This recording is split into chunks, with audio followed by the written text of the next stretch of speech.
नमस्कार, कैमरामैन भारती के साथ मैं शम्स तबरेज़ सालेपुरी। इस वक्त मैं भागलपुर में मौजूद हूँ और जिस शख्स से मैं आपको मिलाना चाहता हूँ वो किसी भी परिचय के मोहताज नहीं है।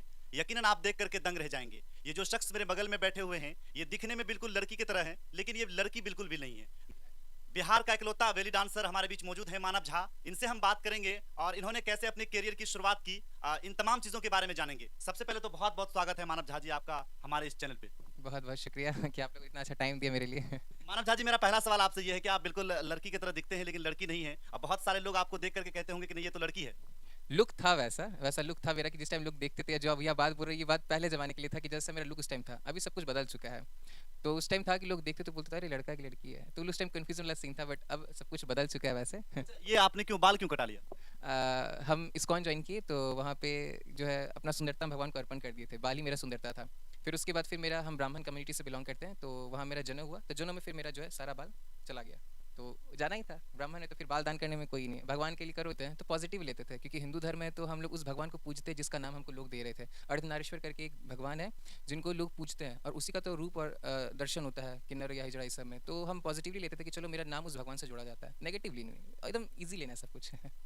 बिल्कुल आप देख सकते हैं ये मानव झा हैं और किसी भी चीज़ों को ये गंभीरता से नहीं लेते हैं। एक बात मैं आपसे जानना चाहूँगा, आप ब्राह्मण फैमिली से बिलोंग करते हैं और ब्राह्मण फैमिली जो है ये बहुत इस जात की जो है बहुत ज़्यादा वैल्यू है और आप डांस कर रहे हैं, नाच रहे हैं, तो लोगों का क्या रिएक्शन रहता है? सबसे बड़ा चीज़ तो ये है कि बैकग्राउंड सपोर्ट ही नहीं है कि एक ब्राह्मण नाच नहीं सकता है। हम लोग में है कि हम लोग ज्ञान बांटते, वेद पुराण शास्त्रों का, गीता का ज्ञान बांटते लोगों को। ब्राह्मणों का काम है लोगों को सद्बुद्धि देना, सही मार्ग दिखाना कि भगवान की तरफ लेके जाना। बट मेरा करियर ही इतना डिफरेंट है कि मतलब हमको बैकग्राउंड कोई सपोर्ट नहीं, कुछ नहीं कि नहीं ब्राह्मण नाच नहीं सकता, ये सब नहीं है। ब्राह्मणों के लिए सब चीज़ नहीं है। हम लोग किसी को एंटरटेन नहीं कर सकते, मनोरंजन नहीं कर सकते लोगों का।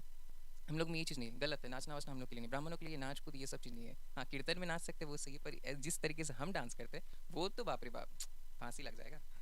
बिल्कुल आप देख सकते हैं ये मानव झा हैं और बता रहे हैं कि जिस फैमिली से ये बिलोंग करते हैं, नाचना गाना इसके फैमिली में नहीं है। ये लोग जब भी बात करते हैं, ज्ञान की बात करते हैं, लोगों को संबोधित करते हैं। एक सवाल मैं आपसे करना चाहूँगा और जानना ये चाहूँगा कि भारत में बहुत सारे डांस हैं, कथक डांस है, हिप हॉप डांस है, बहुत सारे डांस हैं, तो आपने बेली डांस क्यों चुना? अब देखिए, हम ऐसे ही भागलपुर में घूम रहे थे एक दिन, तो एक पेड़ में देखिए कि ना कि 10 लंगूर था और उस बीच में एक बंदर बैठा था। मेरा ध्यान ना बंदर पे ही चला गया, लंगूर पे गया ही नहीं। तो वैसे ही होता है ना कि जब कुछ आप अलग करते हैं तो लोगों को अलग चीज़ पे ज़्यादा ध्यान जाता है। तो हम बोले कि कुछ ऐसा करना है कि लोगों को नज़र में रहे, क्योंकि जो दिखता है वही बिकता है। दिखेंगे नहीं तो बिकेंगे कहाँ से? चार दीवारी के अंदर बंद नहीं ना होना था हमको। आज मानव जाति का प्रचलन है तो क्यों है? क्योंकि हम चार दीवारी से बाहर निकले हुए हैं, उस चीज़ में बंद नहीं है। तो इसलिए बोले कुछ अलग ऐसा करना है कि जो लोगों को दिखे, अरे यार क्या देख लिए, तो ऐसा रिएक्शन होना चाहिए।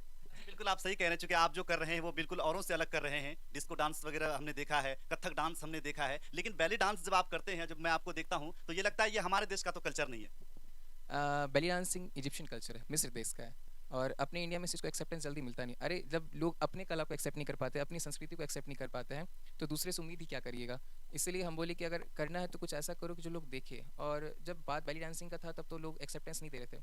फिर बोले कि नहीं ये भी कला है, इसको भी वैसे ही रेस्पेक्ट वैल्यू मिलना चाहिए जैसा इंडियन डांस फॉर्म को मिलता है। तो हम बोले कि नहीं इसको आगे बढ़ाना है कुछ, क्योंकि हम अगर सोचेंगे तो ये लाइक कहीं ना कहीं इस्लामिक चीज़ से जुड़ा हुआ है।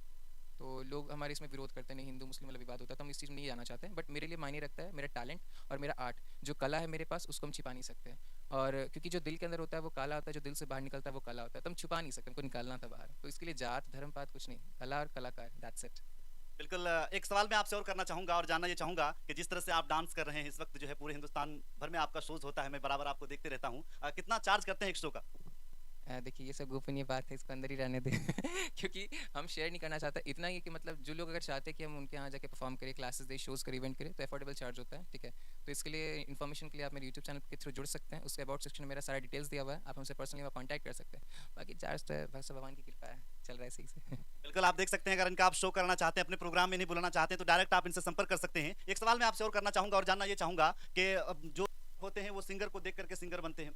जो डांसर होते हैं वो डांस किसी न किसी का वो फैन होते हैं, उनको देख करके सुन करके सीखते हैं और वो डांस करते हैं। तो आपने किसको देखा, किसको आप आदर्श मानते हैं जो आपने डांस करना शुरू किया? एक ही चेहरा नज़र आता है जब भी। आज 8 साल होने को आया इस करियर में, हमको बेली डांसिंग करियर में, और वो चेहरा है महर मलिक का, द इंडियन बेली क्वीन। वो 17 साल मिडिल ईस्ट में रह के आई, फिर इंडिया आई 2009 में। उसके बाद उन्होंने बेली डांसिंग लोगों को एक्चुअली बताया कि बेली डांसिंग है क्या, क्यों होता है, कैसे होता है, हर एक चीज़ प्रॉपर बेसिक आइडिया। अगर आपके पास बेसिक आइडिया नहीं होगा तो आप आगे जाके कन्फ्यूज़ कर जाएंगे कैसे क्या करें नहीं करें। तो आपके पास प्रॉपर आइडिया होना चाहिए। तो महर मलिक जो है वो इंडिया आई और उसके बाद एक्जैक्टली लोगों को बताया कि बेली डांसिंग क्या है, कैसे है, क्यों है और क्यों किया जाता है। ऐसे लोगों को जो टैबू क्वेश्चन होता था कि नहीं ये पेट दिखा के डांस करने का चीज़ अच्छा नहीं है, शोभा नहीं देता है, लड़का क्या लड़की लड़कियों को नहीं देता ऐसा चीज़, तो वो आके सबका माइंडसेट चेंज की। और आज जो आप जितना भी ट्रेंडिंग सॉन्ग देखते हैं, दिलबर दिलबर साकी साकी, या कोई भी डांस देखिए, नोरा तो दी है पूरा बेली डांसिंग पूरा एकदम चमका के बॉलीवुड में, तो कहीं ना कहीं समझते कि बेली डांसिंग राज है, तो कहीं ना कहीं तो महर की वजह से इंडिया में अच्छे से अगर पॉपुलर हुआ है तो दैट्स इट। मेरे लिए इंस्पिरेशन महर मलिक है, हम उनको ही देख के इंस्पायर हुए हैं, उनसे ही सीखे हैं, और उनके अंडर में रह के हमेशा गाइडेंस लिए सब कुछ किए देखे, and now I become the first male belly dancer of Bihar, that's it. अच्छा, बिल्कुल आप बिहार के आप प्रथम बेली डांसर हैं, नो डाउट ये बात बिल्कुल क्लियर हो चुकी है। एक सवाल मैं आपसे और करना चाहूँगा और जानना ये चाहूँगा कि भारत देश में या बिहार में इस वक़्त आप बेली डांस कर रहे हैं, तो क्या लगता है आपको कि बेली डांस का भविष्य है हमारे देश में या बिहार में या और राज्य में?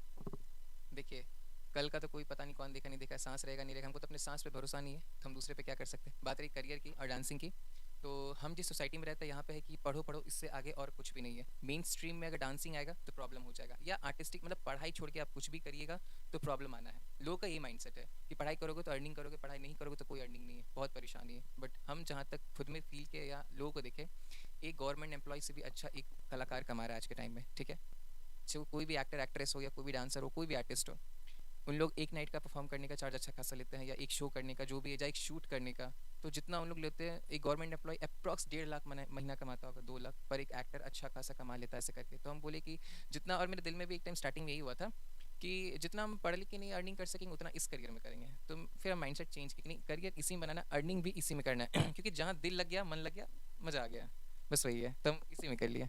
बिल्कुल, आप बिल्कुल सही कह रहे हैं और मैं एक गंभीर सवाल आपसे करना चाहूँगा। चूँकि आप जो है यंग हैं और आपकी भी शादी होनी है। जो आप काम कर रहे हैं, इस काम को हमारे समाज में तवज्जो नहीं दी जाती है। ज़्यादा लोग इन्हें गंभीरता से नहीं लेते हैं। तो अच्छे फैमिली में आपकी शादी हो पाएगी जो आप कर रहे हैं?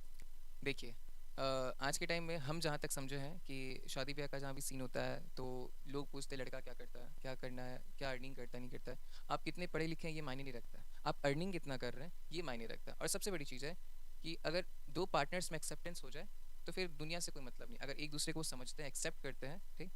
क्योंकि हम, मेरा भी है सब कुछ सपना, घर बसाना, सब कुछ करना, क्योंकि अब लाइक एक क्वेश्चन ये भी हम बीच में ऐड कर देते हैं कि लाइक अब हम भक्ति भाव में जुड़े हुए हैं सब कुछ ये करके, इवन लाइक हम सब कुछ छोड़ चुके हैं, किसी तरह का कोई नशा नहीं, कुछ नहीं, इवन हम लहसुन प्याज तक छोड़ के, हम तुलसी कंठीदारी है, तो हम लहसुन प्याज छोड़ के भगवान के भक्ति में जीने। तो लोग ये भी क्वेश्चन किए थे कि शादी करोगे कि नहीं, कि संन्यास ले लोगे। मतलब संन्यास नहीं लेंगे, भक्ति दो तरीके से होती है, एक गृहस्थ जीवन में, एक संन्यास जीवन में। तो हम गृहस्थ जीवन में रह के, मतलब घर में रह के, पारिवारिक संसार में रह के भक्ति करेंगे, तो शादी ब्याह तो करना ही है, बाल बच्चा सब कुछ होना ही है, घर बसाना ही है, वंश बढ़ाना ही है, भगवान को भी देखना है, सब कुछ देखना है। तो जब एक्सेप्टेंस मिल जाएगा दोनों की तरफ से, जो मेरी लाइफ पार्टनर होगी, अगर उससे हमको एक्सेप्टेंस मिल जाएगा तो ऑब्वियसली होगा। प्रॉब्लम्स क्यों आएगा कि अगर डांसिंग ऐसे लिखने, अर्निंग मायने रखता है, लोग गलत काम करने में नहीं डरते, हम तो अच्छा कर रहे हैं, हम तो नाम कर रहे हैं। किसी के घर में किसी चोरी डकैती तो नहीं कर रहे कि हाँ देखो उसका बेटा चोरी डकैती करता है, उसके घर में शादी नहीं देंगे। गलत करते तो चार दीवारी के अंदर करते, सच है सही है, तब पूरा दुनिया हमको देख रहा है कहीं भी। तो ये बात है, सोचना क्या हुआ हुआ ठीक नहीं होता। हरे कृष्णा। बिल्कुल, आप देख सकते हैं शादी तो खैर होगी और अच्छी फैमिली में होगी, चूँकि बहुत अच्छे कलाकार हैं और आप देख सकते हैं कितने अच्छे तरीके से बात करते हैं और जितने अच्छे स्वभाव के ये दिख रहे हैं और उससे अच्छे कई कलाकार हैं। जब मैं फ़ोन पे बात इनसे करी तो इन्होंने कहा भैया आप आ जाइए, इंटरव्यू करते हैं, हम बातचीत करते हैं, आपसे भी हम मिलना चाहते हैं। तो ऐसे शख्स होना चाहिए। कलाकार असल में ऐसे ही होते हैं। एक सवाल मैं आपसे और करना चाहूँगा और जानना ये चाहूँगा कि आपकी शादी होनी है। हर हर हर इंसान के जीवन में प्यार मोहब्बत आता है। तो मानव झा एज़ आर्टिस्ट हैं, बड़े-बड़े स्टेज शो करते हैं, तो आप लव मैरिज या अरेंज मैरिज? शायद लव टू अरेंज, ऐसे ही कुछ होना चाहिए, क्योंकि अरेंज मैरिज भी अच्छा है, लव मैरिज भी अच्छा है, और हमको घर से छूट है कि अगर तुमको कहीं पसंद है तो कर सकते हो। तो है मेरे नज़र में कोई ऐसा, हम नाम रिवील नहीं करना चाहते, क्योंकि होप कि नेक्स्ट ईयर तक हो ही जाना चाहिए शादी, 2024 में शादी हो जाएगी मिड नवंबर तक, और पार्टनर सब कुछ हम देख सुन हो चुका है ऐसे, तो जो भी हमसे अटैच रहेंगे कहीं ना कहीं देख ही लेंगे, और मम्मी पापा को भी एक्सेप्टेंस है, सही है, सब कुछ पार्टनर मिल चुका है, ऐसा नहीं। ये तो आप जो क्वेश्चन पूछे इसके हिसाब से मान सकते कि शादी क्या, बट मेरा सब कुछ क्लियर है, लाइन पूरा रास्ता क्लियर, नेक्स्ट ईयर शादी भी होने वाला है। बिल्कुल, आप देख सकते हैं मानव झा की बिल्कुल पूरी तैयारी हो चुकी है। अब शादी करेंगे, हम लोग आएँगे, भोज खाएँगे और वीडियो ज़रूर बना करके आप तक पहुँचाएँगे हम कि किस तरह से इनकी शादी हुई, कौन इनके लाइफ़ पार्टनर है और कैसी स्वभाव की हैं। इन तमाम चीज़ों को हम इनकी शादी में ज़रूर आपको दिखाएँगे। एक और सवाल मैं आपसे करना चाहूँगा कि बिहार के युवाओं को आप क्या संदेश देना चाहते हैं? क्योंकि आपको देख कर के बहुत सारे युवा जो है इस प्रोफ़ेशन में आना चाहते हैं। तो उनको आप क्या कहना चाहेंगे अपने ज़रिए से? हम तो रिसेंटली अभी मतलब टाउन एरियाज़ में शिफ्ट किए हैं, ऐसे परमानेंटली अब यहीं से करना, ऐसा कुछ नहीं, तो पहले घर से ही आना जाना करते थे। तो बेसिकली हम उन लोगों के लिए कि जो गांव क्षेत्र में, ग्रामीण क्षेत्र में जो कलाकार है वो बाहर नहीं निकल पाते, क्यों? क्योंकि क्या कहेंगे लोग, क्या कहेंगे लोग, सबसे बड़ा रोग वाला सीन ऐसे ही। तो मेरे अंदर हिम्मत था, जज्बा था कि हम निकल गए। क्यों था? क्योंकि मेरे माँ बाप ने मेरे अंदर हिम्मत भरा था जो माँ बाप अपने बच्चों के अंदर डर भरते हैं वो कहीं ना कहीं पीछे रह जाता है लाइफ में, क्योंकि उनको घर में क्रिटिसाइज क्या करता है, बेटा ऐसा मत करो क्या कहेंगे, बेटा वैसा मत करो क्या कहेंगे। तो हम लाइक पेरेंट्स को दोष देते कि अपने बच्चों के अंदर डर भरता है। तो अपने बच्चों के अंदर हिम्मत भरिए कि आपका बच्चा आगे बढ़ सके। और जहाँ तक है यूथ का, तो हम ये बोलेंगे कि अगर आपके अंदर कोई भी टैलेंट है तो कुछ छुपाइए मत। आपको जिस चीज़ में अगर मन लग रहा है, ठीक है, कि आप ये करना चाहते हैं, वो करना चाहते हैं, और आपको लगता है कि आप उसमें अच्छा फ्यूचर कर सकते हैं, जो आपका कर्तव्य है, लगता है कि आप ये करना चाहिए, आप इसमें अच्छा कर सकते हो, और आपके अंदर वो दृढ़ निश्चय है कि हाँ जो होगा देख लिया जाएगा, संभाल लेंगे, कर लेंगे, तो आगे बढ़ जाइए। वो मत सोचिए कि क्या होगा नहीं होगा, जो होगा सब ऊपर वाले पे छोड़ दीजिए। सब कुछ बना हुआ उन्हीं का, तो फिर सब कुछ उन्हीं का है। बस अपना मेहनत करते रहिए, दिन रात संघर्ष करिए, और कान बंद कर लीजिए, क्योंकि कान बंद करके नहीं रहिएगा तो लोग आपको ताना मारते रहेंगे, क्योंकि जब आप संघर्ष करेंगे तब भी आपको लोग ताना मारेंगे, जब आप सक्सेस कर जाएंगे तो भी ताना मारेंगे, भले पीठ पीछे सुनाई नहीं पड़ेगा, पर आपको दिल में महसूस होगा अरे वो उनको ताना मार रहा है, वो उनसे जल रहा है, तो यही चीज़ है। अच्छा, बिल्कुल इस वक्त जो है आप यूट्यूब की दुनिया में छाए हुए हैं, आपके वीडियोस जो है बहुत ज़्यादा वायरल होते हैं। जो लोग आपको कहते थे कि भाई मानव झा तो देखिए किस तरह से काम कर रहे हैं, डांस वांस कर रहे हैं, जब आप गाँव में जाते हैं अब, तो उन लोगों का कैसा रिएक्शन रहता है? रिएक्शन रहता है अलग अलग। लोग देखिए एक सिक्का का दो पहलू है, ठीक है, तो वैसे ही अच्छा बुरा है सब कुछ, कहीं अच्छे लोग मिलते हैं कहीं बुरे लोग मिलते हैं। तो ऐसा है हुआ कि हम समय को बदलते देखे हैं। पहले जब स्टार्टिंग फेज में थे डांसिंग करियर में, लाइक 6 साल पहले, 7 साल पहले, 6 साल बोल सकते हैं, 2 साल तो बहुत प्रॉब्लम हुआ था उसके बाद तो फिर लाइफ चेंजेस धीरे धीरे हुआ। तो 2 साल ऐसा प्रॉब्लम हुआ कि लोग, मतलब जो अपने थे वो भी चले गए छोड़ के, रिश्ता नहीं रखना, घर में घुसने नहीं देना, नहीं उसको घर में नहीं बुलाएंगे, कुछ कुछ से कुछ बन के आ जाता है, कुछ से कुछ पहन के आ जाता है, ये सब सीन है। फैमिली फंक्शंस में नहीं बुलाते थे लोग, तो इतना भी कहते थे मेरे पापा को कि तुम्हारा छोटा बेटा ऐसा कर रहा है, बड़ा बेटे का शादी में दिक्कत होगा, बोलेगा कि लड़का का भाई ऐसा नचनिया है, ये है वो है, बहुत तरह का बात था। ये सब चीज़ पापा को प्रॉब्लम फेस करना पड़ा था। बट मेरे पापा एक ही चीज़ जानते थे कि मेरा बच्चा अपने लाइफ में खुश है, तरक्की कर रहा है, सक्सेस कर रहा है, किसी से कोई गुंजाइश नहीं, कोई सिकवा गिला नहीं, तो पापा को कोई प्रॉब्लम नहीं हुआ। तो फिर यही हम आगे बढ़ते रह गए, इसलिए हम बोले कि नहीं, कहीं ध्यान नहीं देना, अपना करियर अपने तरह से चलाना है और सुनना नहीं है, आगे बढ़ जाना है। बिल्कुल आप देख सकते हैं मानव झा ने बिल्कुल ये क्लियर कर दिया है कि जब आप कोई भी काम करते हैं तो उस काम में अपना आत्मविश्वास को दिखाना है, और वो काम प्रॉपर रूप से आप करते रहिए, क्योंकि आप दूसरों के बातों में रहेंगे तो आप जो है लक्ष्य से भटक जाएंगे। मानव झा ने बहुत अच्छा संदेश दिया है। हमसे जुड़ने के लिए, बातचीत करने के लिए बहुत बहुत शुक्रिया, बहुत बहुत धन्यवाद।